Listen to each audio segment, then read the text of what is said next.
A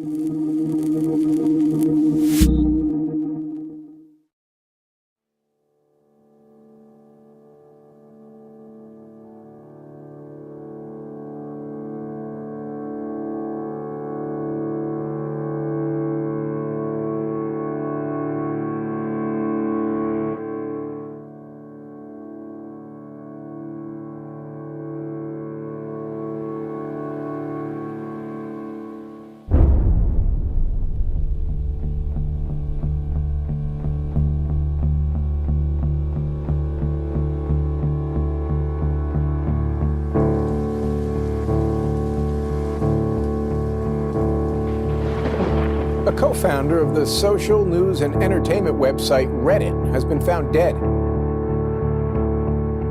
He certainly was a prodigy, although he never kind of thought of himself like that. He was totally unexcited about starting businesses and making money. There's a profound sense of loss tonight in Highland Park, Aaron Swartz' hometown, as loved ones say goodbye to one of the internet's brightest lights. Open access and computer activists are mourning his loss. An astonishing intellect. You talk to people who knew him. He was killed by the government, and MIT betrayed all of its basic principles. They wanted to make an example out of him, okay?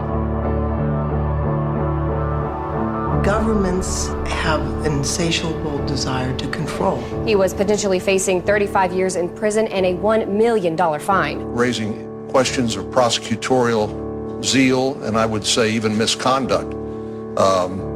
Have you looked into that particular matter and reached any conclusions? Growing up, I slowly had this process of realizing that all the things around me that people had told me were just the natural way things were, the way things always would be. They weren't natural at all. They were things that could be changed, and they were things that, more importantly, were wrong and should change. And once I realized that, there was really kind of no going back.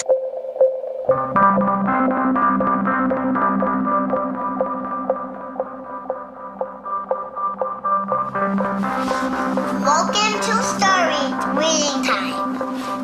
The name of the book is Paddington at the Fair.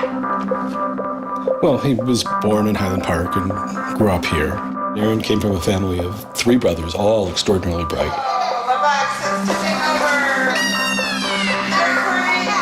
So we were all, not the best behaved children, and, 3 boys running around all the time, causing trouble. Hey, no.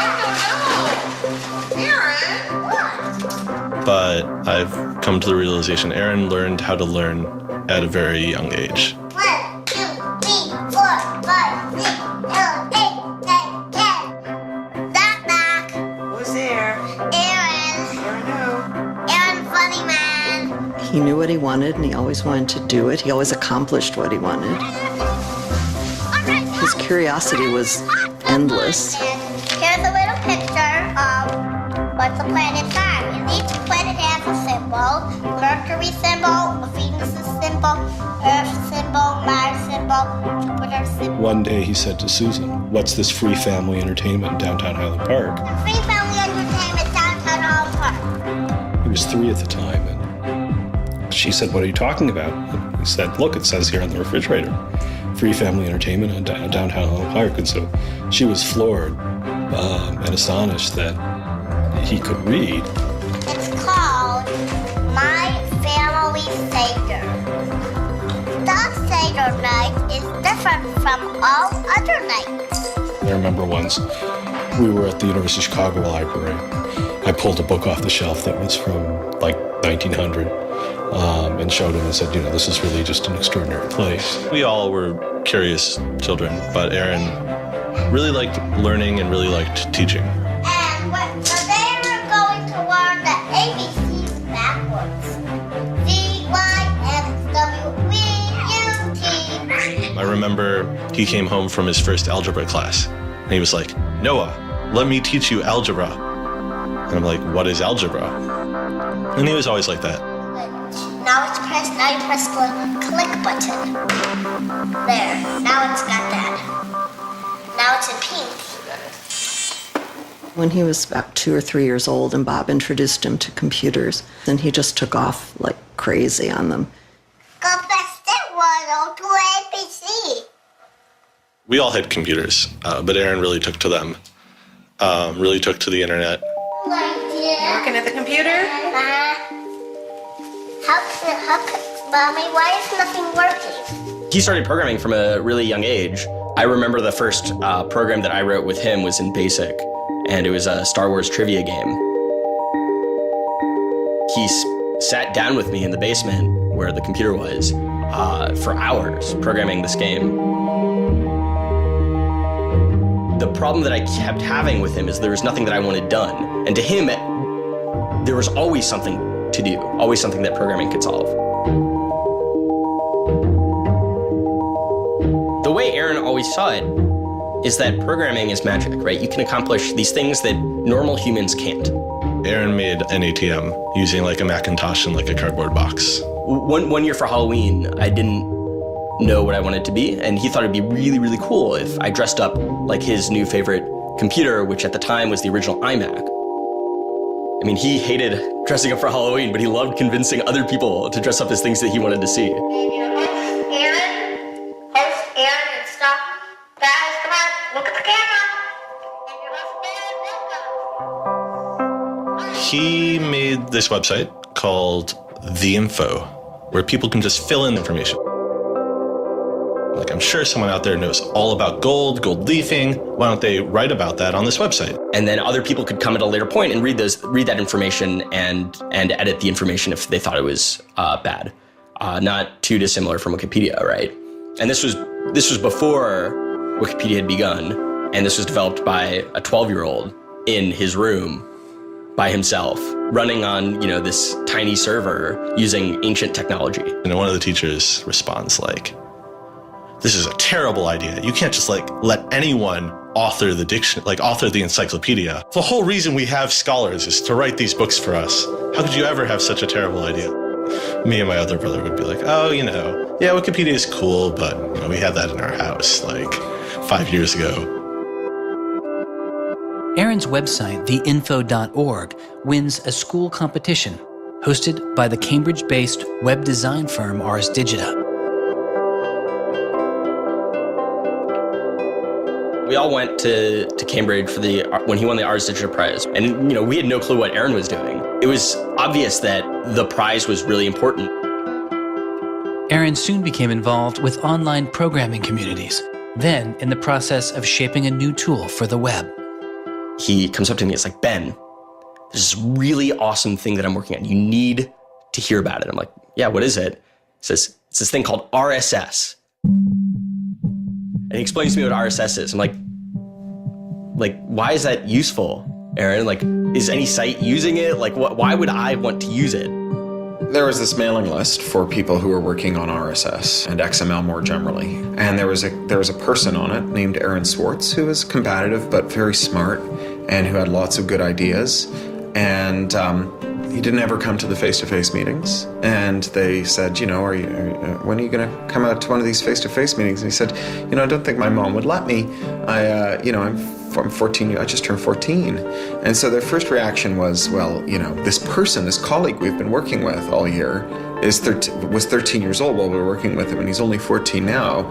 And their second reaction was, Christ, we really want to meet him. That's extraordinary. He was part of the committee that drafted RSS. What he was doing was to help build the plumbing for modern hypertext. And the piece that he was working on, RSS, was a tool that you can use to get summaries of things that are going on in other web pages. Most commonly, you would use this for a blog. You might have 10 or 20 people's blogs you want to read. You use their RSS feeds, these summaries of what's going on those other pages, to create a unified list of all the stuff that's going on. Aaron was really young, but he understood the technology and he saw that it was imperfect and looked for ways to help make it better.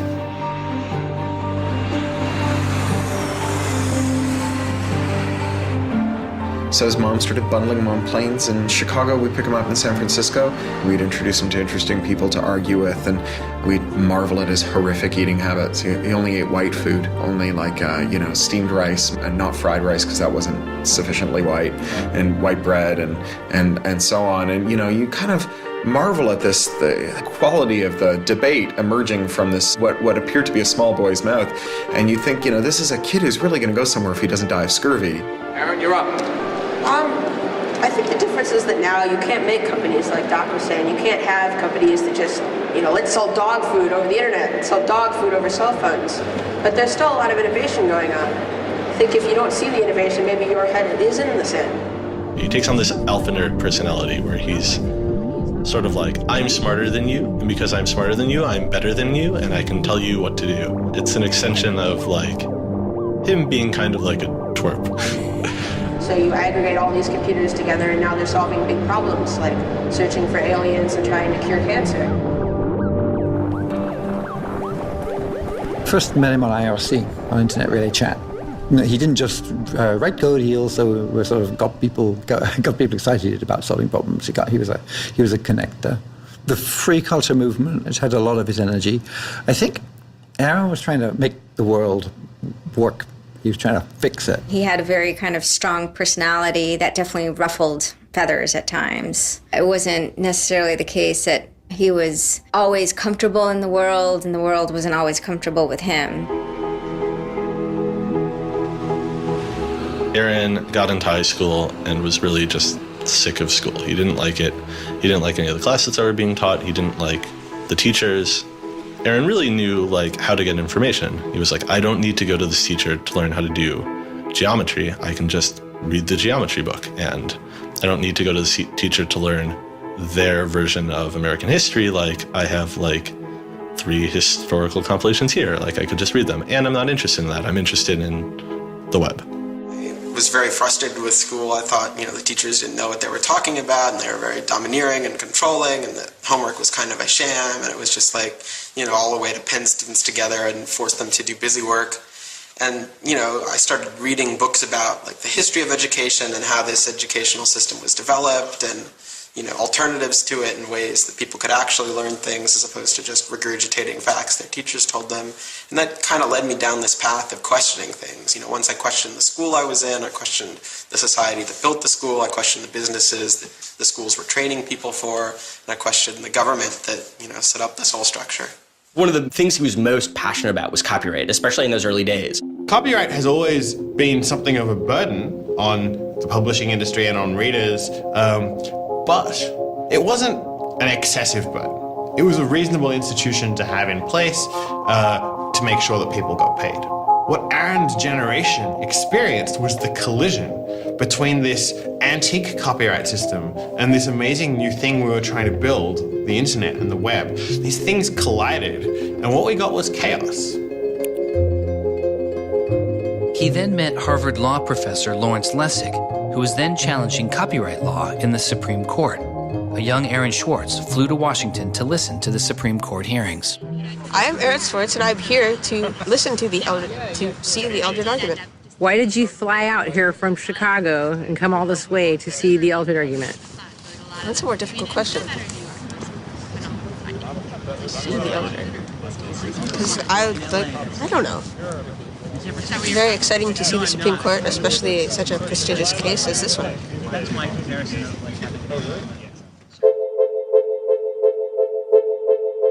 Lessig was also moving forward with a new way to define copyright on the internet. It was called Creative Commons. So the simple idea of Creative Commons is to give people, creators, a simple way to mark their creativity with the freedoms they intended to carry. So if copyright is all about all rights reserved, then this is a kind of some rights reserved model. I want a simple way to say to you, here's what you can do with my work, even if there are other things which you need to get my permission before you could do. And Aaron's role was the computer part. How do you architect the licenses so they would be simple and understandable and expressed in a way that machines could process it? And people are like, why do you have this, 15-year-old kid writing the specifications for the Creative Commons? Don't you think that's a huge mistake? And Larry's like, the biggest mistake we would have is not listening to this kid. He's not even tall enough to get over the podium, and it wasn't these movable podiums, so it was this embarrassing thing where once he put his screen up, nobody could see his face. When you come to our website here, and you go to choose license, it gives you this list of options. It explains what it means. and you fill out 3 simple questions. Do you want to require attribution? Do you want to allow commercial uses of your work? Do you want to allow modifications of your work? I was floored, just completely flabbergasted that these adults regarded him as an adult.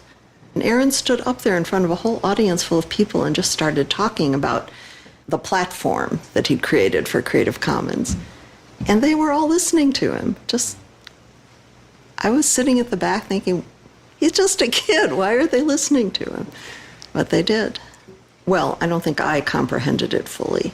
Though critics have said it does little to ensure artists get paid for their work, the success of Creative Commons has been enormous. Currently on the website Flickr alone, over 200 million people use some form of Creative Commons license. He contributed through his technical abilities, and yet it was not simply a technical matter to him. Aaron often wrote candidly in his personal blog. I think deeply about things, and I want others to do likewise. I work for ideas and learn from people. I don't like excluding people. I'm a perfectionist, but I won't let that get in the way of publication. Except for education and entertainment, I'm not going to waste my time on things that won't have an impact. I try to be friends with everyone, but I hate it when you don't take me seriously. I don't hold grudges. It's not productive, but I learn from my experience. I want to make the world a better place.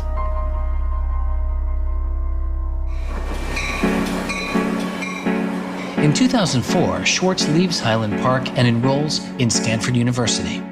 He had had ulcerative colitis, which was very troubling, and we were concerned about him taking his medication.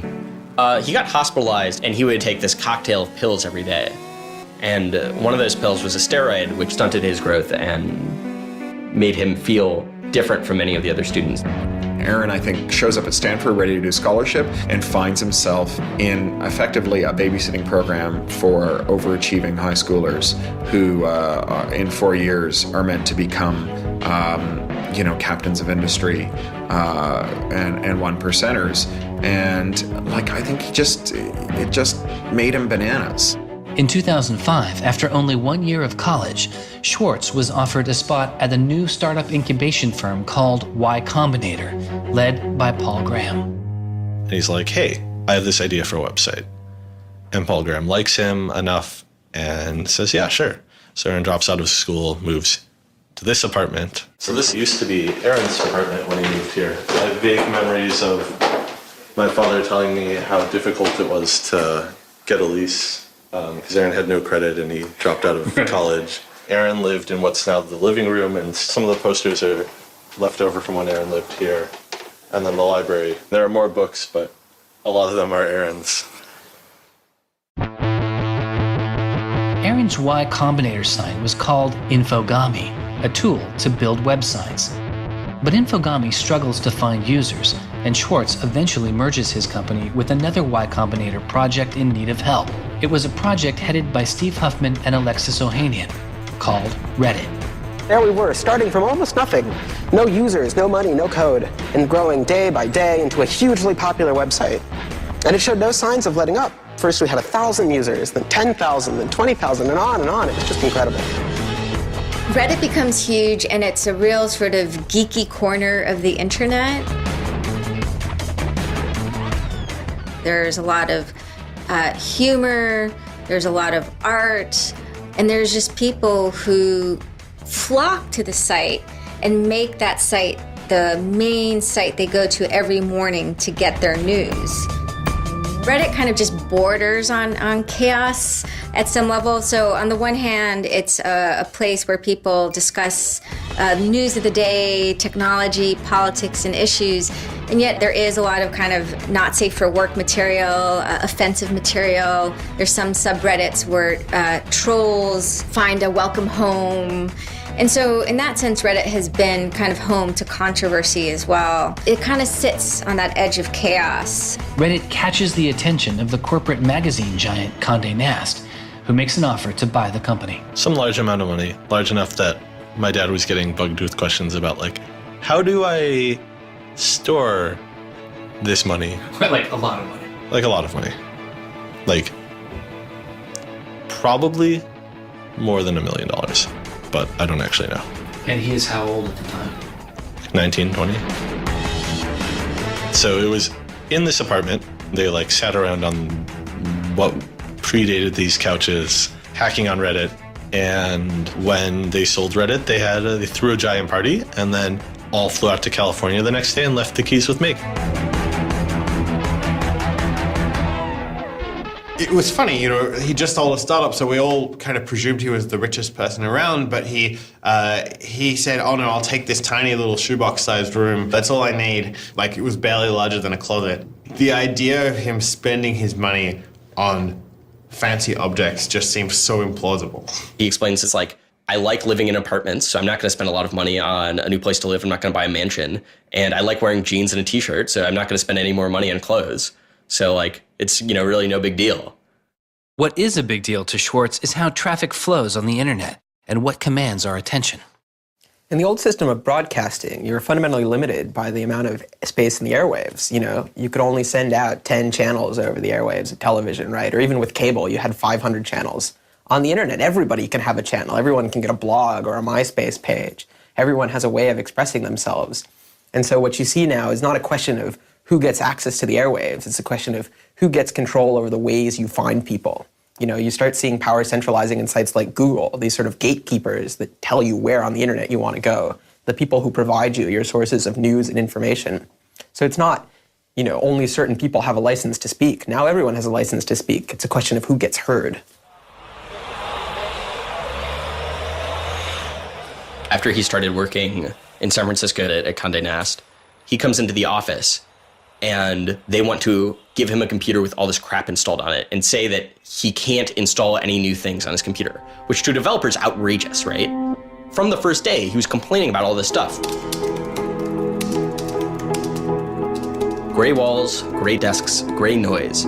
The first day I showed up here, I simply couldn't take it. By lunchtime, I had literally locked myself in a bathroom stall and started crying. I can't imagine staying sane with someone buzzing in my ear all day, let alone getting any actual work done. Nobody else seems to get work done here either. Everybody's always coming into our room to hang out and chat or invite us to play the new video game system that Wired is testing. He really had different aspirations that were politically oriented. And Silicon Valley just doesn't really quite have that culture that orients technical activity for the purposes of political goals. Aaron hated working for a corporation. They all hate working for Condé Nast, but Aaron is like the only one who's not going to take it. And Aaron basically gets himself fired by not showing up to work ever. It was said to be a messy breakup. Both Alexis Ohanian and Steve Huffman declined to be interviewed for this film. He rejected the business world.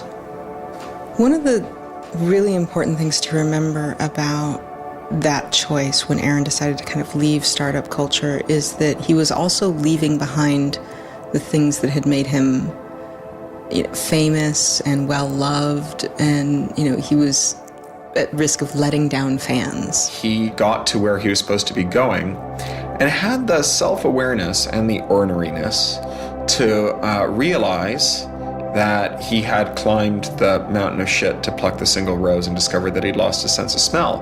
And rather than sit there and insist that it wasn't as bad as it seemed, and he did get the rose in any event, he climbed back down again, which is pretty cool. The way Aaron always saw it is that programming is magic, right? You can accomplish these things that normal humans can't by being able to program. So if you had magical powers, would you use them for good or to make you mountains of cash? Swartz was inspired by one of the visionaries he had met as a child, the man who had invented the World Wide Web, Tim Berners-Lee. In the 1990s, Berners-Lee was arguably sitting on one of the most lucrative inventions of the 20th century. But instead of profiting from the invention of the World Wide Web, he gave it away for free.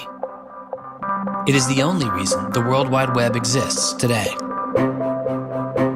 Aaron is certainly deeply influenced by Tim. Tim is certainly a very prominent early internet genius who doesn't in any sense cash out, is not at all interested in how he's going to figure out how to make $1 billion. People would have seen, there's money to be made there. So there would have been lots of little webs instead of one big one. And one little web, and lots of little webs doesn't work because you can't follow links from one to the other. You had to have the critical mass for this thing was the entire planet. So it's not going to work unless the whole planet can get on board.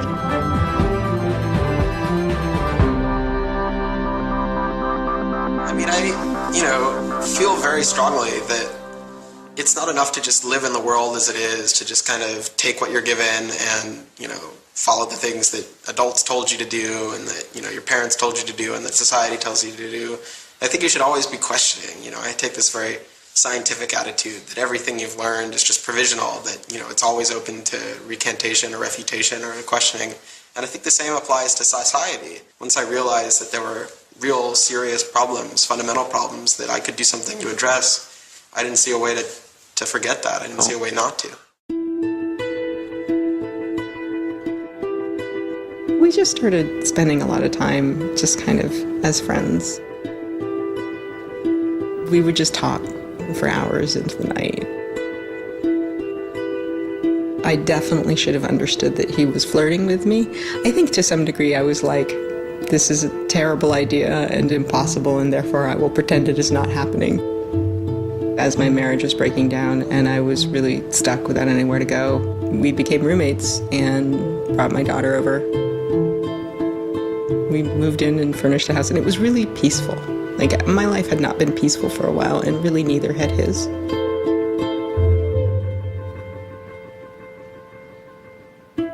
We were extremely close from the beginning of our romantic relationship. We were in constant contact. But we're both really difficult people to deal with. In a very Ally McBeal discussion, he confessed he had a theme song, and I made him play it for me. It was Extraordinary Machine by Fiona Apple. I think it was just that sense of kind of being a little bit embattled that the song has. And it also had like this hopefulness to it. By foot it's a slow climb, but I'm good at being uncomfortable, so I can't stop changing all the time. Because in many ways, Aaron was tremendously optimistic about life. Even when he didn't feel it, he could be tremendously optimistic about life. Extraordinary machine. What are you doing? Flickr has video now. Swartz threw his energy into a string of new projects involving access to public information, including an accountability website called watchdog.net and a project called the Open Library. So the Open Library Project is a website that you can visit at openlibrary.org. And the idea is to be a huge wiki, an editable website with one page per book.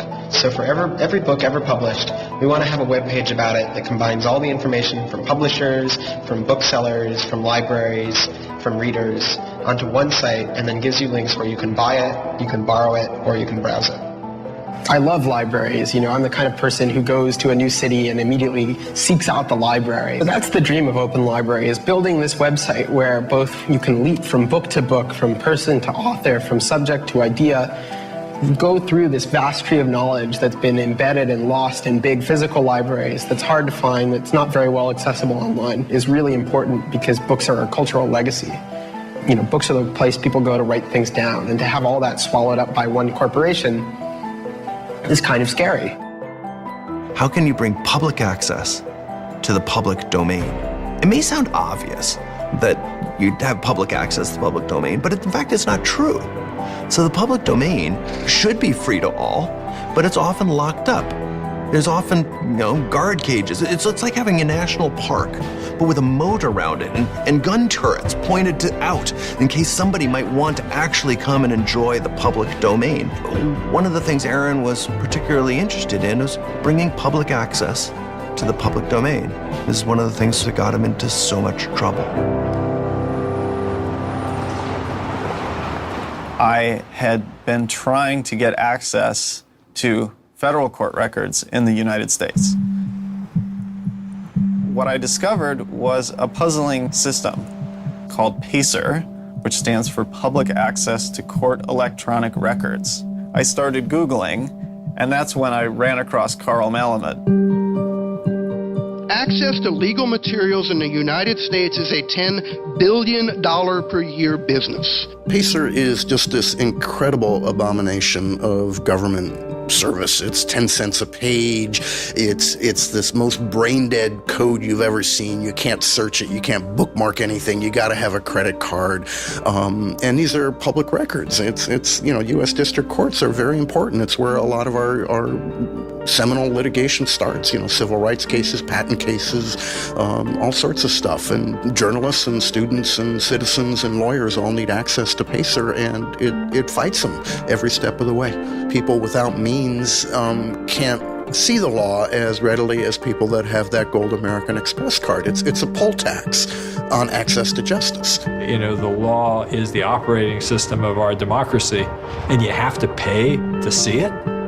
That's not much of a democracy. They make about $120 million a year on the PACER system, and it doesn't cost anything near that, according to their own records. In fact, it's illegal.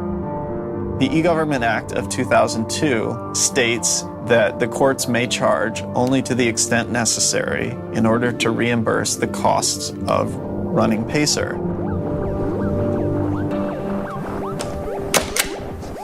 As the founder of public.resource.org, Malamud wanted to protest the PACER charges. He started a program called the PACER Recycling Project, where people could upload PACER documents they had already paid for to a free database so others could use them. The PACER people were getting a lot of flack from Congress and others about public access. And so they put together this system. In 17 libraries across the country, there was free PACER access. That's one library every 22,000 square miles, I believe. So it wasn't really convenient. I encouraged volunteers to join the so-called thumb drive corps and download docs from the public access libraries, upload them to the PACER recycling site. People take a thumb drive into one of these libraries and they download a bunch of documents and they send them to me.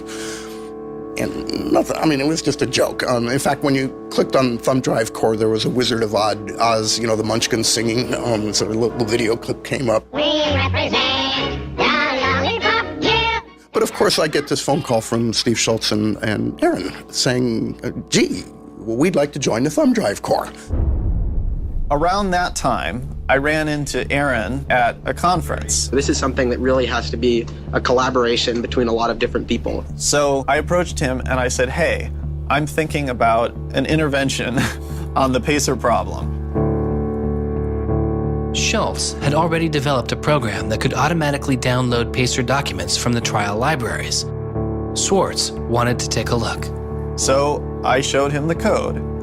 And I didn't know what would come next, but as it turns out, over the course of the next few hours at that conference, he was off sitting in a corner, improving my code, recruiting a friend of his that lived near one of these libraries to go into the library and to begin to test his improved code, at which point the folks at the courts realized something's not going quite according to plan. And data started to come in and come in and come in, and soon there were 760 gigabytes of PACER docs, about 20 million pages. Using information retrieved from the trial libraries, Swartz was conducting massive, automated parallel downloading of the PACER system. He was able to acquire nearly 2.7 million federal court documents, almost 20 million pages of text. Now, I'll grant you that 20 million pages had perhaps exceeded the expectations of the people running the Pilot Access Project, but surprising a bureaucrat isn't illegal. Aaron and Carl decided to go talk to the New York Times about what happened. They also caught the attention of the FBI, who began to stake out Schwartz's parents' house in Illinois. But I get a tweet from his mother saying, call me! It's like, oh my God, what the hell's going on here? And so I finally got a hold of Aaron, and Aaron's mother was like, oh my God, FBI, FBI, FBI. An FBI agent drives down our home's driveway trying to see if Aaron is in his room. And I remember being home that day and wondering why this car was driving down our driveway and just driving back out. I was like, that's weird. Like 5 years later, I read this FBI file and I'm like, oh my goodness. That was the FBI agent in my driveway. He was terrified. He was totally terrified. He was way more terrified after the FBI actually called him up on the phone and tried to sucker him into coming down to a coffee shop without a lawyer. He said he went home and laid down on the bed and was shaking. The downloading also uncovered massive privacy violations in the court documents. Ultimately, the courts were forced to change their policies as a result. And the FBI closed their investigation without bringing charges. To this day, I find it remarkable that anybody, even at the most remote podunk field office of the FBI, thought that a fitting use for taxpayer dollars was investigating people for criminal theft on the grounds that they had made the law public. How can you call yourself a lawman and think that there can possibly be anything wrong in this whole world with making the law public? Aaron was willing to put himself at risk for the causes that he believed in. Bothered by wealth disparity, Swartz moves beyond technology and into a broader range of political causes. I went into Congress and I invited him to come and hang out and intern for us for a while so that he could learn, the political process. He was sort of learning about a new community, a new set of skills, and kind of learning to hack politics. It seems ridiculous that miners should have to hammer away until their whole bodies are dripping with sweat, faced with the knowledge that if they dare to stop, they won't be able to put food on the table that night, while I get to make larger and larger amounts of money each day just by sitting and watching TV. But apparently the world is ridiculous. So I co-founded a group called the Progressive Change Campaign Committee, and what we try and do is we try and organize people over the internet who care about progressive politics and moving the country in a more progressive direction to kind of come together, join our email list, join our campaigns, and help get progressive candidates elected all across the country. The group is responsible for igniting the grassroots effort behind the campaign to elect Elizabeth Warren to the Senate. He might have thought it was a dumb system, but he came in and he said, I need to learn this system because it can be manipulated like any social system. But his passion for knowledge in libraries didn't take a back seat. Aaron began to take a closer look at institutions that publish academic journal articles. By virtue of being students at a major U.S. university, I assume that you have access to a wide variety of scholarly journals. Pretty much every major university in the United States pays these sort of licensing fees to organizations like JSTOR and Thomson and ISI to get access to scholarly journals that the rest of the world can't read. These scholarly journals and articles are essentially the entire wealth of human knowledge online, and many have been paid for with taxpayer money or with government grants. But to read them, you often have to pay again, handing over steep fees to publishers like Reed Elsevier.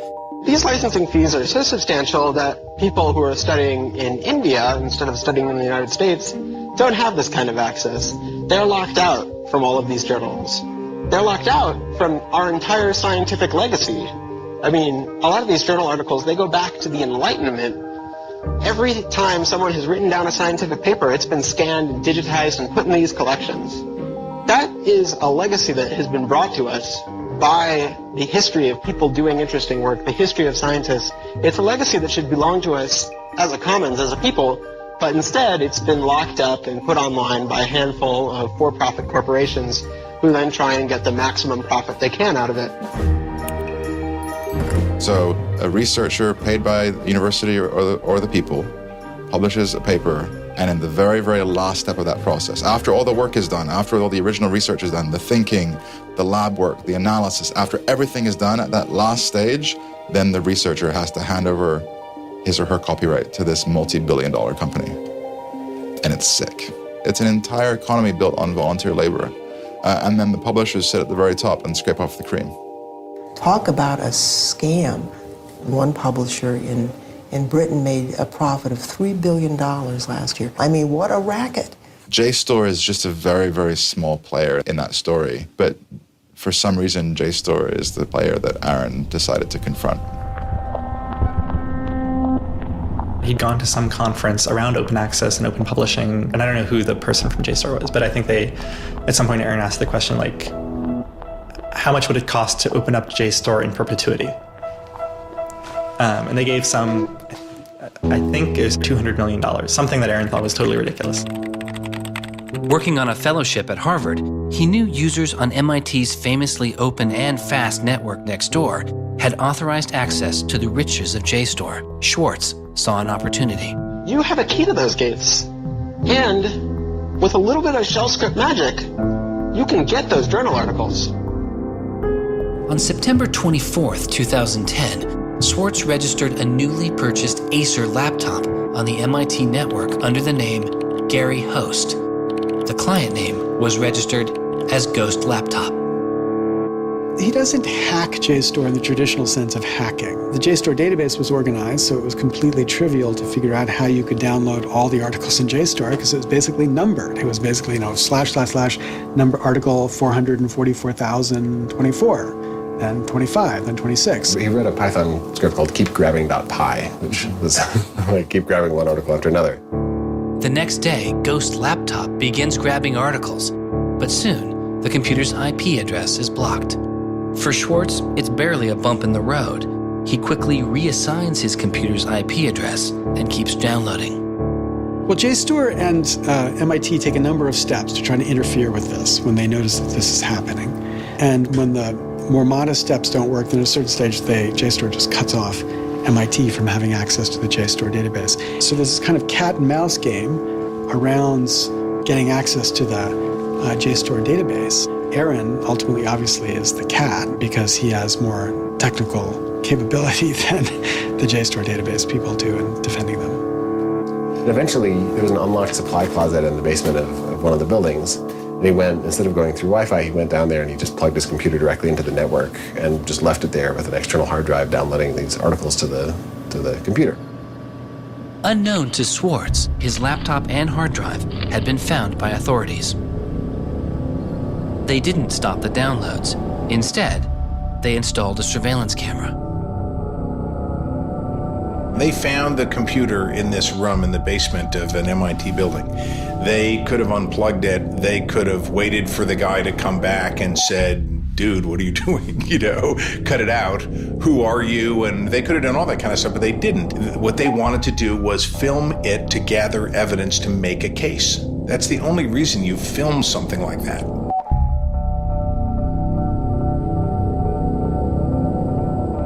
At first, the only person caught on the glitchy surveillance camera was using the closet as a place to store bottles and cans.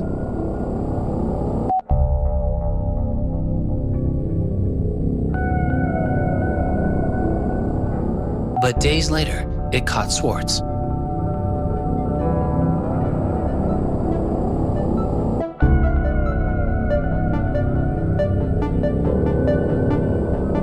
Swartz is replacing a hard drive. He takes it out of his backpack, leans out of frame for about 5 minutes, and then leaves.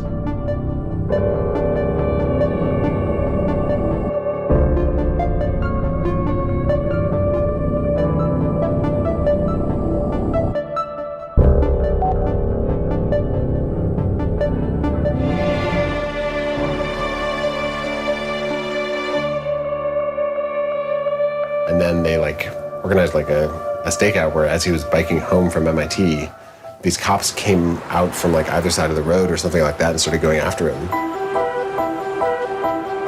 He describes that he was pressed down and assaulted by the police. He tells me that it's unclear that they were police that were after him. He thought that someone was trying to attack him. He does tell me they beat him up. I was just devastated. The notion of any kind of criminal prosecution of anyone in our family or anything was so foreign and incomprehensible, I didn't know what to do. Well, they execute search warrants at Aaron's house, his apartment in Cambridge, and his office at Harvard. 2 days before the arrest, the investigation had gone beyond JSTOR and the local Cambridge police. It had been taken over by the United States Secret Service. The Secret Service began investigating computer and credit card fraud in 1984, but 6 weeks after the attack on 9/11, their role expanded. President Bush used the Patriot Act to establish a network of what they called electronic crimes task forces. The bill before me takes account of the new realities and dangers posed by modern terrorists. According to the Secret Service, they are primarily engaged in activity with economic impact, organized criminal groups, or use of schemes involving new technology. The Secret Service turned Swartz's case over to the Boston U.S. Attorney's Office. There was a guy in the U.S. Attorney's Office who had the title head of the Computer Crimes Division or Task Force. I don't know what else he had going, but you're certainly not much of a computer crimes prosecutor without a computer crime to prosecute. So he jumped on it, kept it for himself, didn't assign it to someone else within the office or the unit, and that's Steve Hyman. Prosecutor Stephen Hyman has been largely out of public view since the arrest of Aaron Swartz, but he can be seen here in an episode of the television show American Greed, filmed around the time of Aaron's arrest. He is describing his previous case against the notorious hacker Alberto Gonzalez, a case that garnered Hyman enormous press attention and accolades. Gonzalez masterminded the theft of over 100 million credit card and ATM numbers, the largest such fraud in history. Here, Hyman, describing Gonzalez, gives his view on the hacker mindset. These guys are driven by a lot of the same things that we're driven by. They have an ego, they like challenge, and of course they like money and everything you can get from money. One of the suspects implicated in the Gonzalez case was a young hacker named Jonathan James. Believing Gonzalez's crimes would be pinned on him, James committed suicide during the investigation. In an early press release describing the government's position in the case of Aaron Swartz, Hyman's boss, U.S. Attorney for the District of Massachusetts Carmen Ortiz, said this: "Stealing is stealing, whether you use a computer command or a crowbar, and whether you take documents, data, or dollars." It's not true. It's obviously not true. I'm not saying it's harmless, and I'm not saying that we shouldn't criminalize stealing of information, but you've got to be much more subtle in trying to figure out exactly which kinds of harms are harmful here. So the thing about a crowbar is every time I break into a place with a crowbar, I do damage. There's no doubt about it. But when Aaron writes a script that says download, download, download 100 times in a second, there's no obvious damage to anybody. If he does that for the purpose of gathering archive to do academic research on it, there is never any damage to anybody. He wasn't stealing, he wasn't selling what he got or giving it away. He was making a point, as far as I could tell. The arrest took its toll on Swartz. He just wouldn't talk about it. And he's like very stressed. If you thought like the FBI was like going to come to your doorstep any day, anytime you went down the hall, even to do your laundry, and they would break into your apartment because you left the door unlocked, like, I'd be pretty stressed. And it was clear. And so Aaron was always sort of like in like a dour mood.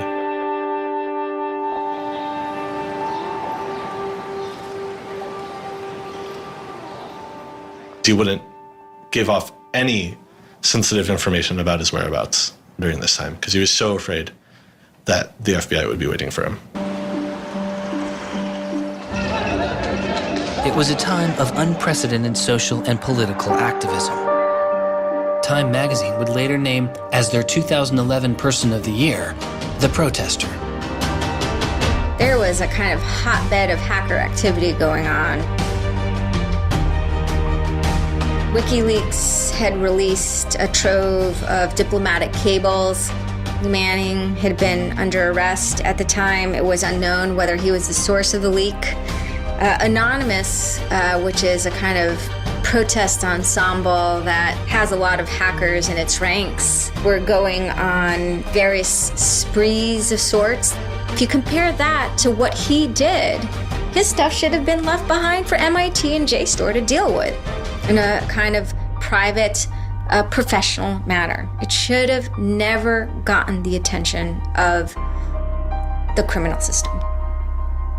It just didn't belong there.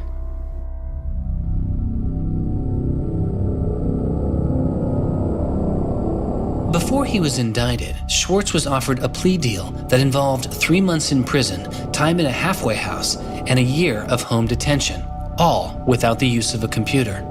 It was on the condition that Swartz plead guilty to a felony. Here we are. We have no discovery, no evidence whatsoever about what the government's case is. And we have to make this immense decision where the lawyer is pushing you to do this.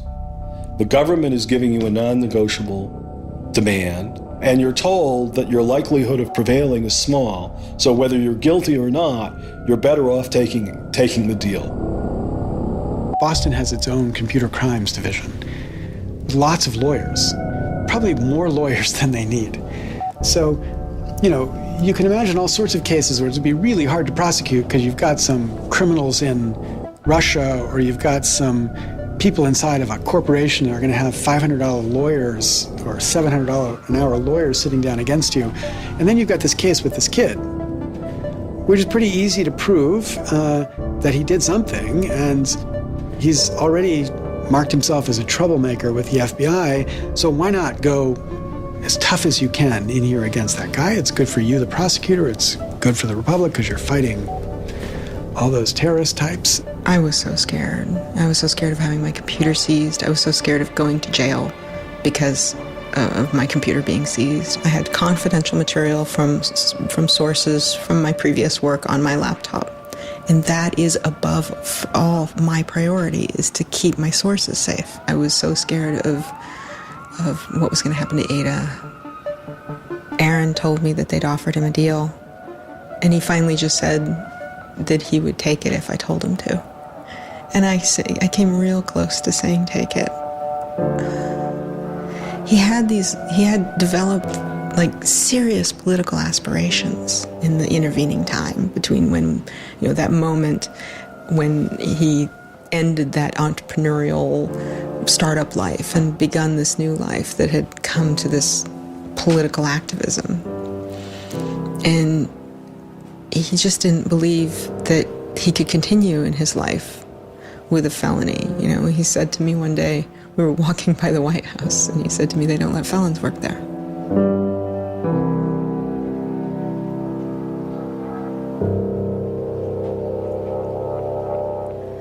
And he really wanted that to be his life. He hadn't killed anybody. He hadn't hurt anybody. He hadn't stolen money. He hadn't done anything that seemed felony worthy, right? And there is this idea that there's no reason that he should be labeled a felon and taken away his right to vote in many states for doing what he did. That's just outrageous. It makes sense for him to be, maybe fined a bunch of money or, asked not to come back to MIT again. But to be a felon, to face jail time. Swartz turned down the plea deal. Hyman redoubled his efforts. Hyman continued to press us at all levels. Even with the physical evidence seized from Aaron's Acer computer, hard drive, and USB drive, the prosecutors needed evidence of his motives. Why was Aaron Swartz downloading articles from JSTOR? And just what did he plan to do with them? The government claims that he was planning to publish these. We don't really know whether that was his real intention, because Aaron also had a history of doing projects where he'd analyze giant data sets of articles in order to learn interesting things about them. The best evidence for that was that when he was at Stanford, he also had downloaded the whole Westlaw legal database. In a project with Stanford law students, Swartz had downloaded the Westlaw legal database. He uncovered troubling connections between funders of legal research and favorable results. He did this amazing analysis of for-profit companies giving money to law professors who wrote law review articles which were then beneficial to Exxon during an oil spill, right? So it was a very corrupt system of funding, vanity research. Swartz had never released the Westlaw documents. In theory, he could have been doing the same thing about the JSTOR database. That would have been completely okay. If he were, on the other hand, intending to create a competitive service to JSTOR, we're going to set up our own, access to the Harvard Law Review and charge, money for it, then, okay, now it seems like criminal violation because you're commercially trying to exploit this material, but it's kind of crazy to imagine that's what he was doing. So, but then there's the middle case. Well, what if he was just trying to liberate it for all of the developing world? But depending on what he was doing, it creates a very different character to how the law should be thinking about it. The government was prosecuting him as if this was like a commercial criminal violation, like stealing a whole bunch of credit card records. It was that kind of crime. I don't know what he was going to do with that database, but I heard from a friend of his that Aaron had told him he was going to analyze the data for evidence of corporate funding of climate change research that led to biased results. And I totally believe that. I was just told that Steve wanted to talk to me. And I thought, maybe this is a way I could get out of this. Just exit the situation. And I didn't want to live in fear of having my computer seized. I didn't want to live in fear of having to go to jail on a contempt of court charge if they tried to compel me to decrypt my computer. When they came to me and said, Steve wants to talk to you, that seemed reasonable. They offered Norton what is known as a Queen for a Day letter, or a proffer. It allowed prosecutors to ask questions about Aaron's case. Norton would be given immunity from prosecution herself for any information she revealed during the meeting. I didn't like it. I told my lawyers repeatedly that this seemed fishy. I didn't like this. I didn't want immunity. I didn't need immunity. I hadn't done anything. But they were really, really stringent that they did not want me meeting the prosecutor without immunity. But just to be clear, this is a Queen for a Day deal, a proffer. Right, a proffer letter. In which you basically handed information over to them in exchange for protection from prosecution. So it wasn't handing information over. It was, at least that's not how I saw it. It was just having a discussion, having an interview with them. Well, they're asking you questions. They're asking me questions. And they can ask about whatever they want. Right. And whatever they learn, I really, be prosecuted for that. right. And I repeatedly tried to go in naked. I repeatedly tried to turn down the proffer letter. I was ill. I was being pressured by my lawyers. I was confused. I was not doing well by this point. I was depressed and I was scared and I didn't understand the situation I was in. I had no idea why I was in this situation. I hadn't done anything interesting, much less wrong. We went out of our minds. Aaron was clearly very distraught about it. We were very distraught about it. Aaron's attorneys were very distraught about it. We tried to get Quinn to change attorneys. I was very unused to being in a room with large men, well-armed, that are continually telling me I'm lying and that I must have done something. I told them that this thing that they were prosecuting wasn't a crime. I told them that they were on the wrong side of history. I used that phrase. I said, you're on the wrong side of history. And they looked bored. They didn't even look angry. They just looked bored. And it began to occur to me that we weren't having the same conversation. I mean, I told them plenty of things about, why people would download journal articles, and eventually, I don't remember what was around it. I mentioned that he'd done this blog post, the Guerrilla Open Access Manifesto. This is the Guerrilla Open Access Manifesto, supposedly written in July 2008 in Italy. Information is power. But like all power, there are those who want to keep it for themselves. The world's entire scientific and cultural heritage, published over centuries in books and journals, is increasingly being digitized and locked up by a handful of private corporations. Meanwhile, those who have been locked out are not standing idly by. You've been sneaking through holes and climbing over fences, liberating the information locked up by the publishers and sharing them with your friends. But all this action goes on in the dark, hidden underground. It's called stealing or piracy, as if sharing a wealth of knowledge were the moral equivalent of plundering a ship and murdering its crew. But sharing isn't immoral, it's a moral imperative. Only those blinded by greed would refuse to let a friend make a copy. There's no justice in following unjust laws. It's time to come into the light and, in the grand tradition of civil disobedience, declare our opposition to this private theft of public culture. The manifesto itself was allegedly written by 4 different people and also edited by Norton. But it was Swartz who had signed his name to it. When it's over, I go immediately to Aaron and tell him everything I can remember about it. And he gets very angry. The things that I'd done shouldn't have added up that way. I hadn't done anything wrong, and everything had gone wrong. But I was never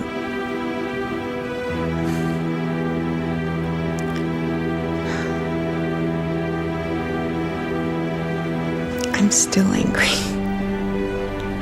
I'm still angry that you can try your best with these people to do the right thing, and they will turn everything against you, and they will hurt you with anything they can.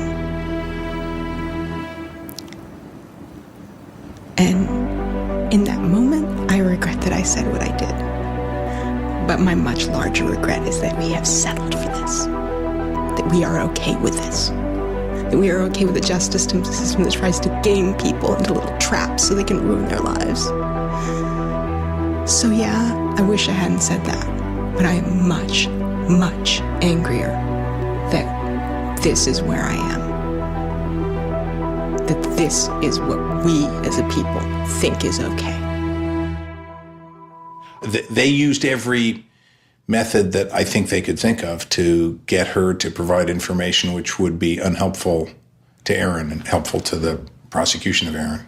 Right. But you know, I don't think she had information that was helpful to the government.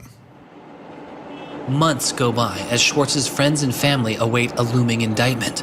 In the meantime, Swartz was becoming a go-to expert on a series of internet issues. To you then, do you think that the internet is something that should be considered a human right and something that the government cannot take away from you? Yes, definitely. I mean, this notion that national security is an excuse to shut down the internet, that's exactly what we heard in Egypt and Syria and all these other countries. And so, yeah, it's true. Sites like WikiLeaks are going to be putting up some embarrassing material about what the U.S. government does, and people are going to be organizing to protest about it and try and change their government. You know, and that's a good thing. That's what all these First Amendment rights of free expression, of freedom of association are all about. And so the notion that we should try and shut those down, I think, just goes against very basic American principles. The principle, I think, is one that our founding fathers would have understood. If the internet had been around back then, instead of putting post offices in the Constitution, they would have put ISPs. Well, it's definitely interesting to see how... Swartz meets activist Taryn Steinbrickner Kaufman, and the two begin to date. We need a massive global public outcry. If there's no massive global public outcry, it won't create any change. You know, 4 people in this city should cause a massive global public outcry. You know, we need a petition signer. Without telling her specifics, he warned her he was involved in something he called simply the bad thing. And I had sort of crazy theories, like that he was having an affair with Elizabeth Warren or something. I speculated both Hillary Clinton and Elizabeth Warren, actually, but... So sometime in probably late July, Aaron called me and I happened to pick up and he said, you know, the bad thing might be in the news tomorrow. Do you want me to tell you or do you want to read about it in the news? And I said, well, I want you to tell me. And he said, well, I've been arrested for downloading too many academic journal articles and they want to make an example out of me. And I was like, that's it? That's the big fuss? Really? Like, it just doesn't sound like a very big deal. On July 14th, 2011, federal prosecutors indict Swartz on 4 felony counts. He gets indicted on the same day that like 2 people in England who are part of LulzSec get arrested and like a few other real hackers. And Aaron is just like someone who kind of looks like a hacker, enough that they can like, you know, put his head on a stake and like put it on the gates. Aaron went to surrender, and they arrested him. They then strip searched him, took away his shoelaces, took away his belt, and left him in solitary confinement. The District of Massachusetts United States Attorney's Office released a statement saying Swartz faces up to 35 years in prison, to be followed by 3 years of supervised release, restitution, forfeiture, and a fine of up to $1 million. He is released on $100,000 bail. The same day, the primary victim in the case, JSTOR, formally drops all charges against Swartz and declines to pursue the case. JSTOR, they weren't our friends, they weren't helpful or friendly to us, but they also were just kind of like, we're not part of this. JSTOR and their parent company, Ithaca, also sidestepped requests to talk with this film. But at the time, they released a statement saying it was the government's decision whether to prosecute, not JSTOR's. And so it's our belief that with that, the case will be over. That we should be able to get Steve Hyman to drop the case or settle it in some rational way. And the government refused. Why?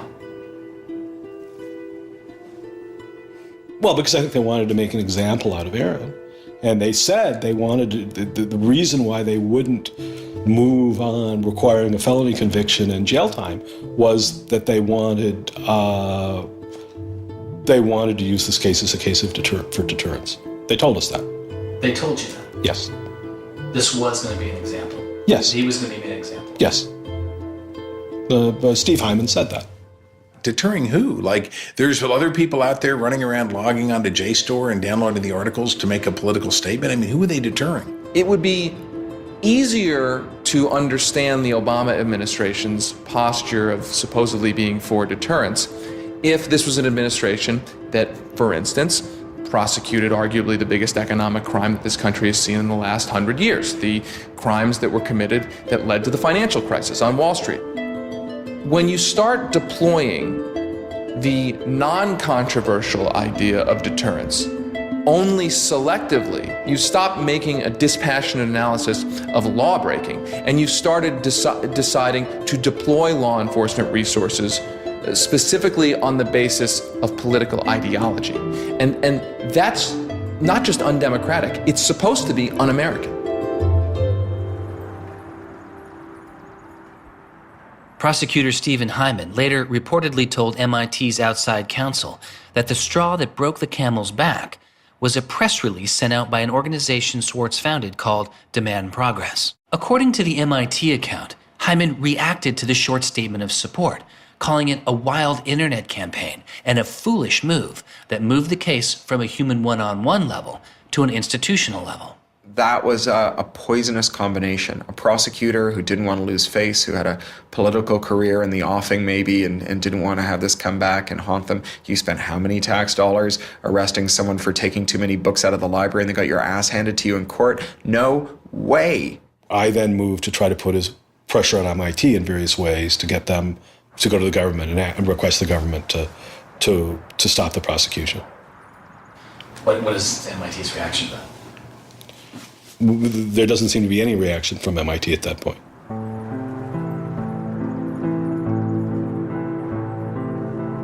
MIT doesn't defend Aaron, which to people inside of the MIT community seems outrageous because MIT is a place that encourages hacking in the biggest sense of the word. At MIT, the idea of going and running around on roofs and tunnels that you weren't allowed to be in was not only a rite of passage, it was part of the MIT tour. And lockpicking was a winter course at MIT. They had the moral authority to stop it in its tracks. MIT never stood up and took a position of saying to the feds, don't do this. We don't want you to do this. You're overreacting. This is too strong, that I'm aware of. They acted kind of like any corporation would. They helped the government. They didn't help us unless they felt they had to, and they never tried to stop it. MIT declined repeated requests to comment, but they later released a report saying they attempted to maintain a position of neutrality and believed Hyman and the U.S. Attorney's Office did not care what MIT thought or said about the case.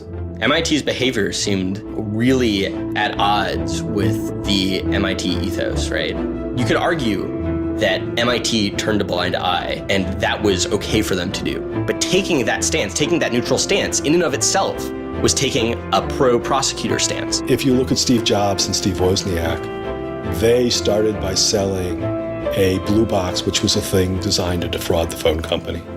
If you look at Bill Gates and Paul Allen, they initially started their business by using computer time at Harvard, which was pretty clearly against the rules. The difference between Aaron and the people I just mentioned is that Aaron wanted to make the world a better place. He didn't just want to make money.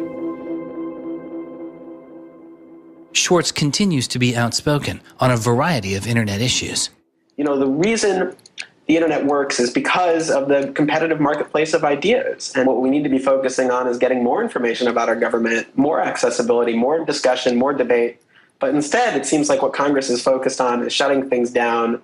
Aaron thought he could change the world just by explaining the world very clearly to people. Flame can literally control your computer and make it spy on you. So welcome, Aaron. Good to have you back on the show here. Just like spies used to in olden days, put microphones and tap what people were saying. Now they're using computers to do the same things. Schwartz's political activity continues, his attention turning to a bill moving through Congress designed to curb online piracy. It was called SOPA. Activists like Peter Eckersley saw it as an enormous overreach, threatening the technical integrity of the internet itself. And one of the first things I did was to call Aaron. I said, can we do a big online campaign against this? This isn't a bill about copyright. It's not? No, he said. It's a bill about the freedom to connect. Now I was listening. And he thought about it for a while and then said yes. And he went and founded Demand Progress.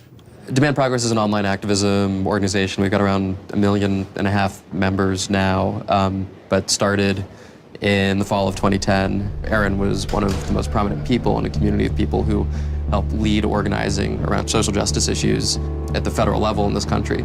SOPA was the bill that was intended to curtail online piracy of music and movies, but what it did was basically take a sledgehammer to a problem that needed a scalpel. If passed, the law would allow a company to cut off finances to entire websites without due process, or even to force Google to exclude their links. All they needed was a single claim of copyright infringement. It pitted the titans of traditional media against a new and now far more sophisticated remix culture. It makes everyone who runs a website into a policeman. And if they don't do their job of making sure nobody on their site uses it for anything that's even potentially illegal, the entire site can get shut down without even so much as a trial. This was over the top. I mean, this was a catastrophe.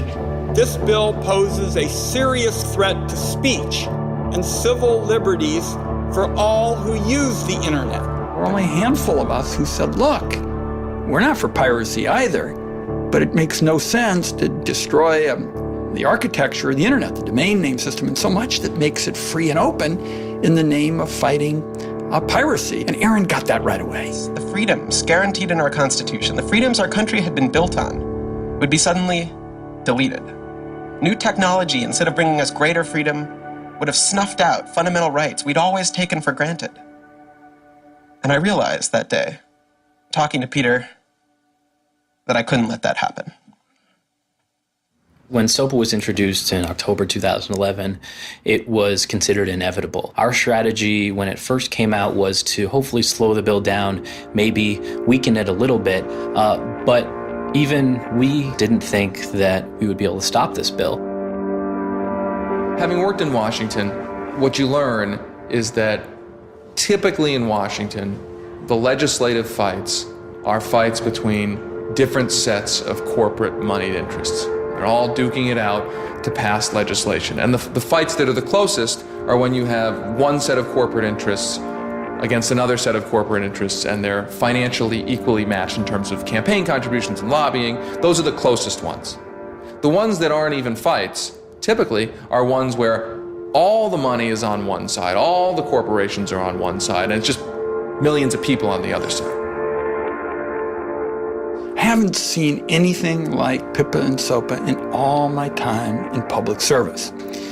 There were more than 40 United States senators on that bill as co-sponsors. So there were already a long, long way to getting the 60 votes to have it clear all the procedural hoops. Even I began to doubt myself. It was a rough period.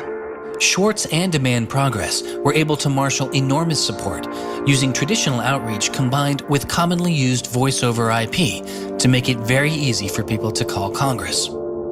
I've never met anybody else who was able to operate at his level, both on the technological side and on the campaign strategy side. Millions of people contacted Congress and signed anti-SOPA petitions. Congress was caught off guard. There was just something about watching those clueless members of Congress debate the bill, watching them insist they could regulate the internet and a bunch of nerds couldn't possibly stop them. I am not a nerd. I'm just not enough of a nerd. Maybe we ought to ask some nerds what this thing really does. Let's have a hearing, bring in the nerds. Really? Nerds?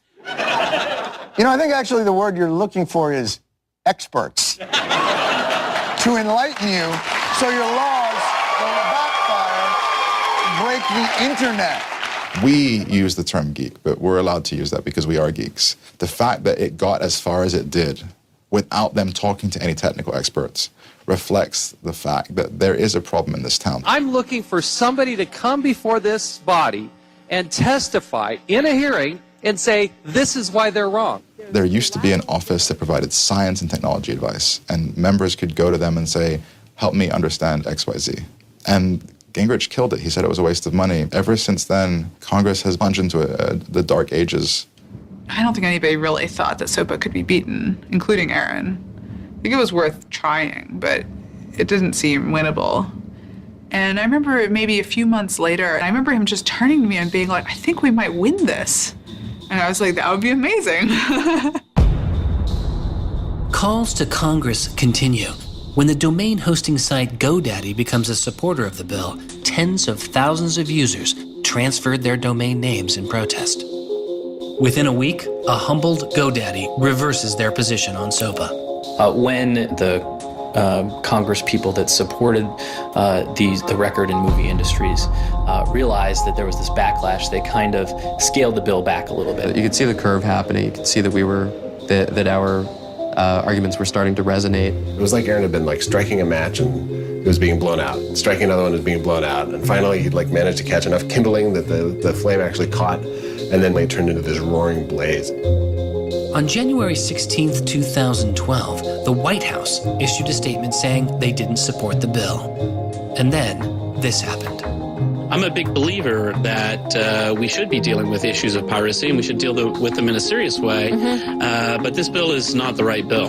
When Jimmy Wales put his support towards blacking out Wikipedia, the number 5 most popular website in the world. This is a website that's on several % of all of the clicks on anywhere on the internet. Wikipedia went black, Reddit went black, Craigslist went black, phone lines on Capitol Hill flat out melted.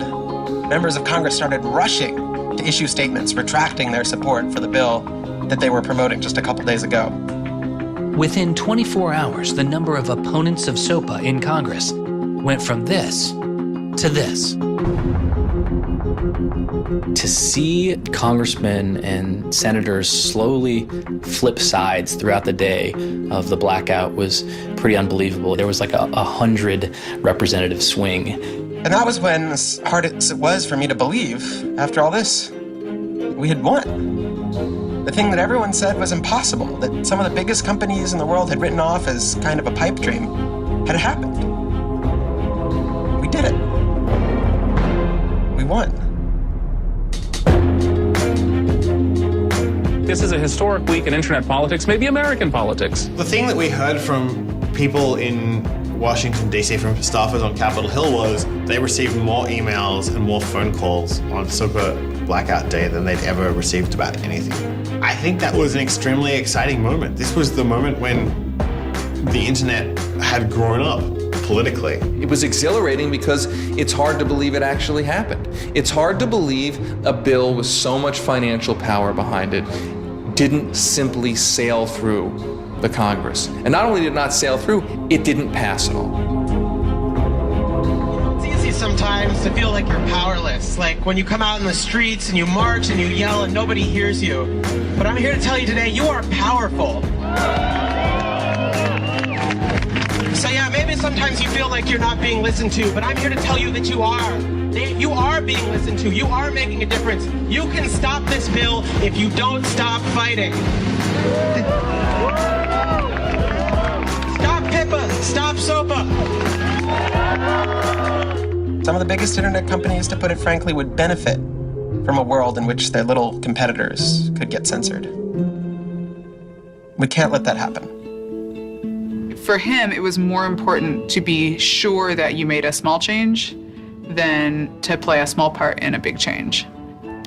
But SOPA was like playing a major part in a major change. And so for him, it was kind of this proof of concept, like, okay, what I want to do with my life is change the world. I think about it in this really scientific way of I'm measuring my impact. And this shows that it's possible, right? That the thing that I want to do with my life is possible. I have proved that I can do it, that I, Aaron Swartz, can change the world. For a guy who never really thought he had done much, which was Aaron, it was one of the few moments where you could really see that he felt like he had done something good. Feeling like here is his maybe one and only victory lap. Everyone said there was no way we could stop SOPA. We stopped it. This is 3 outrageously good victories, and the year isn't even over yet. I mean, if there's a time to be positive, it's now. You know, he wins at SOPA a year after he's arrested. It's not unambiguously happy moments. There's a lot going on. He's so attuned towards participating in the political process, you can't stop him. The list of organizations Swartz founded or co-founded is enormous. And years before Edward Snowden would expose widespread internet surveillance, Swartz was already concerned. It is shocking to think that the accountability is so lax that they don't even have sort of basic statistics about how big the spying program is. And if the answer is, oh, we're spying on so many people we can't possibly even count them, then that's an awful lot of people, right? It would be one thing if they said, look, you know, we know the number of telephones we're spying on, we don't know exactly how many real people that corresponds to, but they just came back and said, we can't give you a number at all. That's pretty, I mean, it's scary is what it is. Well, that's scary. You know, they put incredible pressure on him, took away his, you know, all of the money he had made. They, you know, threatened to take away his physical freedom. Why'd they do it? You know, I mean, well, why are they going after whistleblowers? You know, why are they going after people who tell the truth about all sorts of things? I mean, from the banks to the, you know, to war, to just sort of government transparency. So secrecy serves those who are already in power. And we are living in an era of secrecy that coincides with an era where the government is doing also a lot of things that are probably illegal and unconstitutional. So those two things are not coincidences. It's very clear that this technology has been developed not for small countries overseas, but right here for use in the United States by the U.S. government. The problem with the spying program is it's this sort of long, slow expansion, you know, going back to the Nixon administration, right? Obviously, it became big after 9/11 under George W. Bush, and Obama has continued to expand it, and the problems have slowly grown worse and worse. But there's never been this moment you can point to, say, okay, we need to galvanize opposition today because today is when it matters. Instead, it's mattered for. The prosecution, in my estimation, of Aaron Swartz was about sending a particular laser-like message to a group of people that the Obama administration sees as politically threatening. And that is essentially the hacker, the information, and the democracy activist community. And the message that the Obama administration wanted to send to that particular community was, in my estimation, we know you have the ability to make trouble for the establishment. And so we are going to try to make an example out of Aaron Swartz to scare as many of you as possible into not making that trouble. And the government said, oh, the legal opinions we're using to legalize the spying program are also classified. So we can't even tell you which laws we're using to spy on you. You know, every time they can say, oh, this is another instance of cyber war, the cyber criminals are attacking us again, we're all in danger, we're all under threat. They use those as excuses to push through more and more dangerous laws. Great. And so just to follow that up, like personally, how do you feel the fight is going, I guess? It's up to you. I know, but we gotta like, you know. You know, there's sort of these two polarizing perspectives, right? Everything is great. The internet has created all this freedom and liberty and everything's going to be fantastic. Or everything is terrible. The internet has created all these tools for cracking down and spying and, you know, controlling what we say. And I think both are true, right? The internet has done both. And both are kind of amazing and astonishing. And which one will win out in the long run is up to us. It doesn't make sense to say, oh, one is doing better than the other. You know, they're both true. And it's up to us which ones we emphasize and which ones we take advantage of, because they're both there and they're both always going to be there.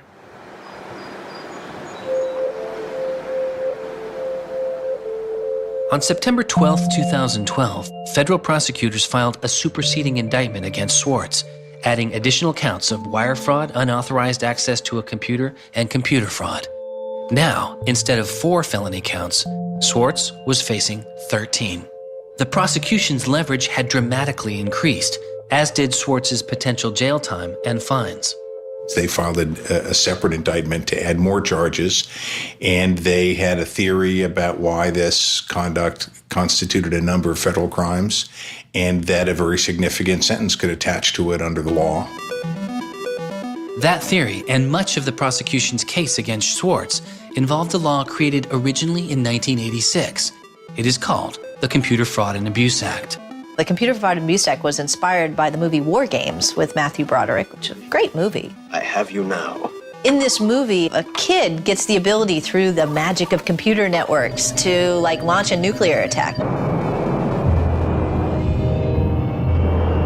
That's not actually possible, and it certainly wasn't possible in the 80s, but apparently this movie scared Congress enough to pass the original Computer Fraud and Abuse Act. This is a law that's just behind the times. For example, that penalizes terms of service kinds of arrangements. You can have something like eHarmony or Match.com, and somebody sort of inflates their own personal characteristics, and all of a sudden, depending on the jurisdiction and the prosecutors, they could be in a whole host of troubles. We all know what terms of use are. Most people don't read them, but not abiding by their terms could mean you are committing a felony. The website terms of service often say things like, be nice to each other, or don't do anything that's improper. The idea that the criminal law has anything to say about these kinds of violations, I think strikes most people as crazy. The examples get even more crazy.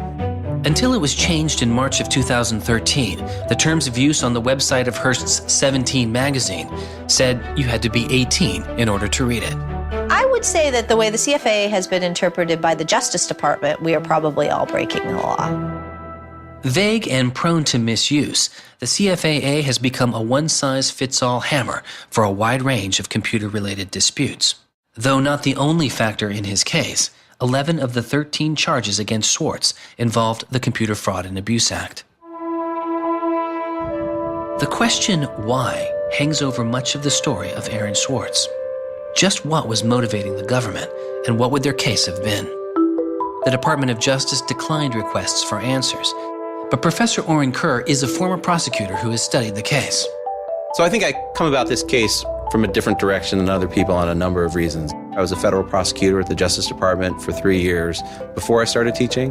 The government came forward with an indictment based on what crimes they thought were committed, just as a purely lawyers matter, looking at the precedents, looking at the statute, looking at the history, looking at the cases that are out there so far. I think it was a fair indictment based on that. You can debate whether they should have charged this case. There's just a lot of disagreement. Some people are on the open access side, some people are not.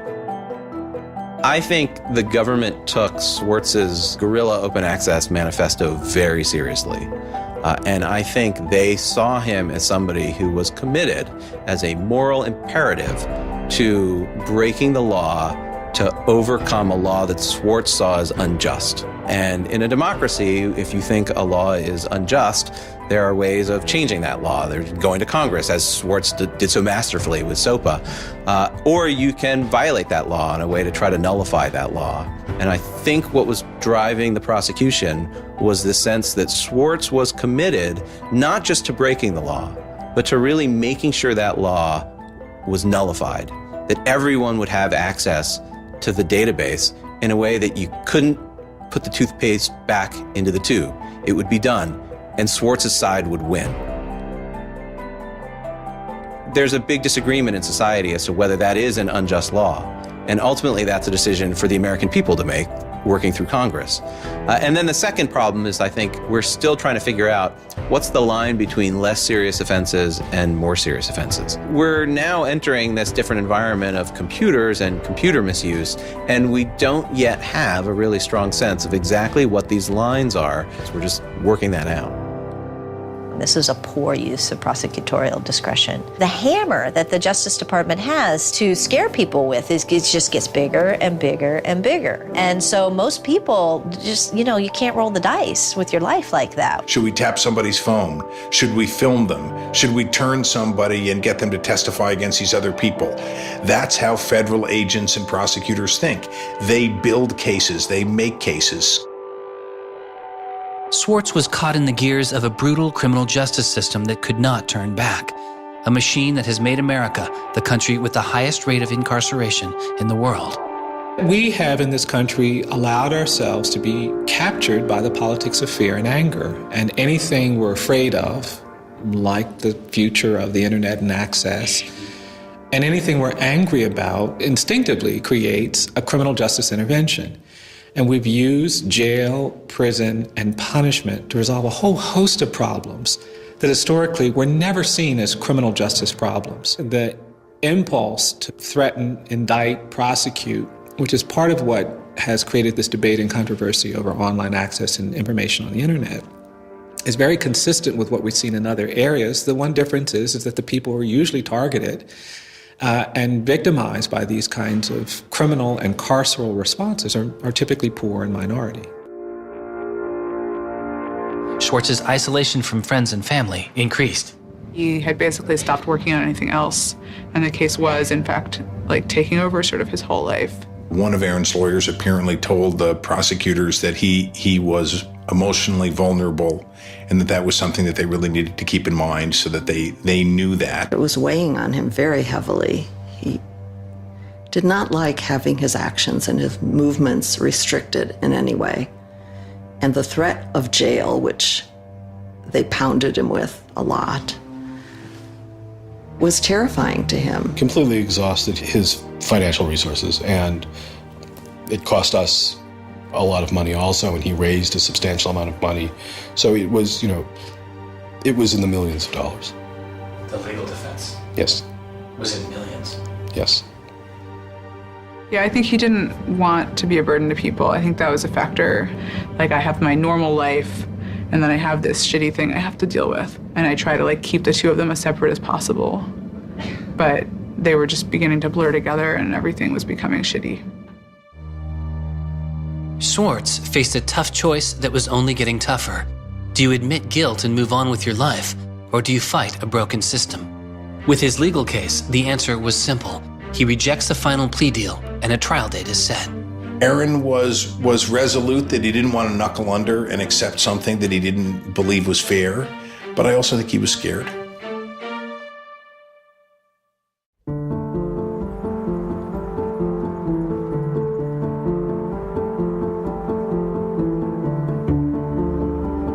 I don't think they would have convicted Aaron. I think we would have walked him out of that courthouse, and I would have given him a big hug, and we would have walked across that little river in Boston and gone and had a couple of beers. I really thought that we were right. I thought that we were going to win the case. I thought that we could win the case. He didn't talk about it very much, but you could see the enormous pain that he was going through.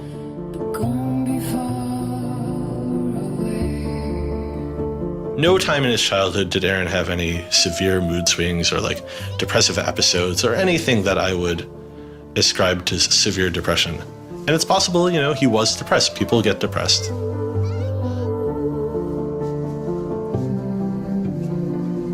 Very early in our relationship, 3 or 4 weeks in or something, I remember him saying to me that I was a lot stronger than he was. He was brittle in a lot of ways. Things were a lot harder for him than for a lot of people. It was part of his brilliance, too. I think he probably had something like clinical depression in his early 20s. I don't think he did when I was with him. He wasn't a joyful person, but that's different from being depressed. He was just under such enormous pressure for 2 years straight. He just didn't want to do it anymore. He was just I just think it was too much.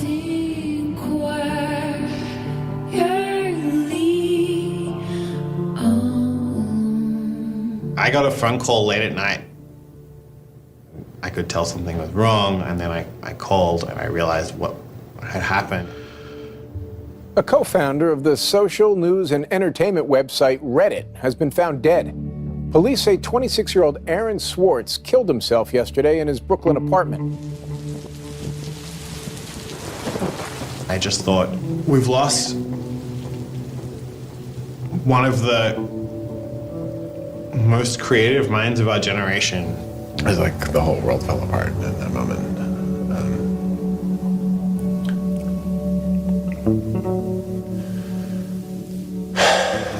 It was one of the hardest nights of my life.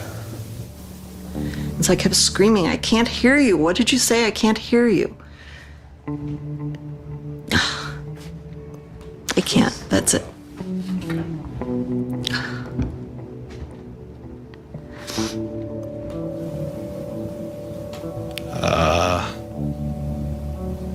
Yeah, none of it made any sense. And really still doesn't. I was so frustrated, angry.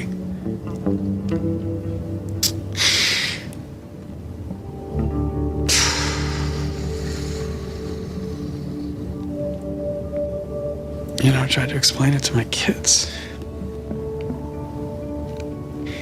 My 3-year-old told me that the doctors would fix him.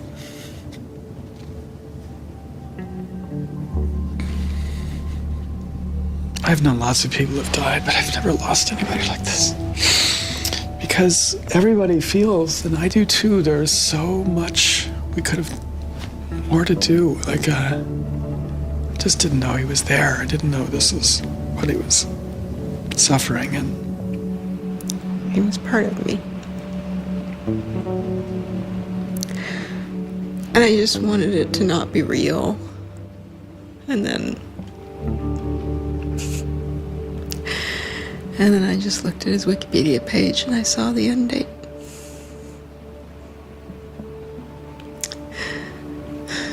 To 2013.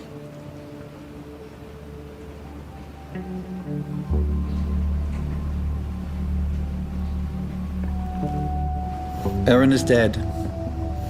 Wanderers in this crazy world, we have lost a mentor, a wise elder. Hackers for right, we're one down. We've lost one of our own. Nurturers, carers, listeners, feeders, parents, all, we have lost a child. Let us all weep.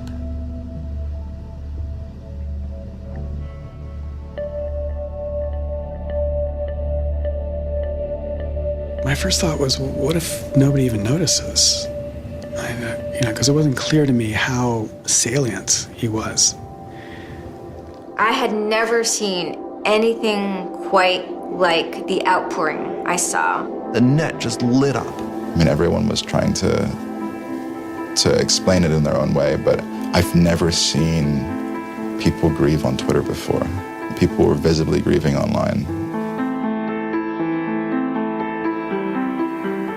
He was the internet's own boy. And the old world killed him. We are standing in the middle of a time when great injustice is not touched. Architects of the financial meltdown have dinner with the president regularly. In the middle of that time, the idea that this was what the government had to prosecute just seems absurd if it weren't tragic. The question is, can we do something, given what's happened, to make the world a better place?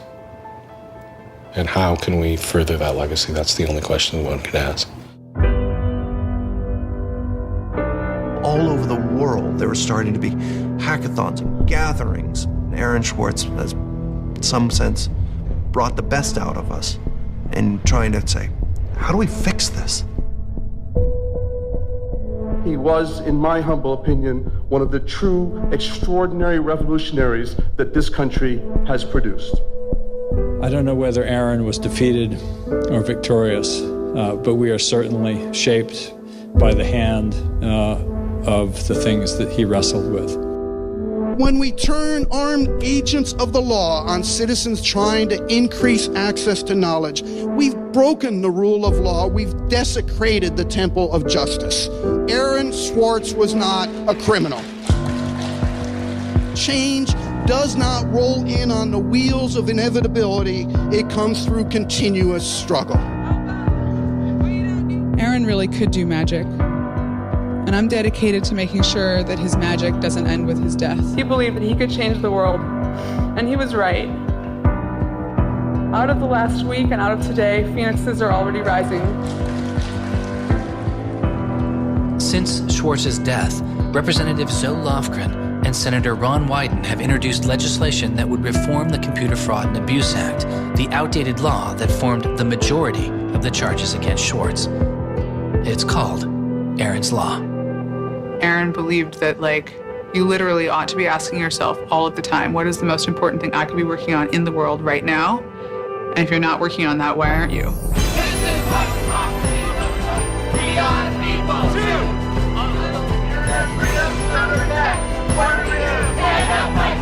Internet freedom is under attack. What do we do? Hey, hey, go home. Our Northeast has got to go. Hey, hey. I wish we could change the past, but we cannot.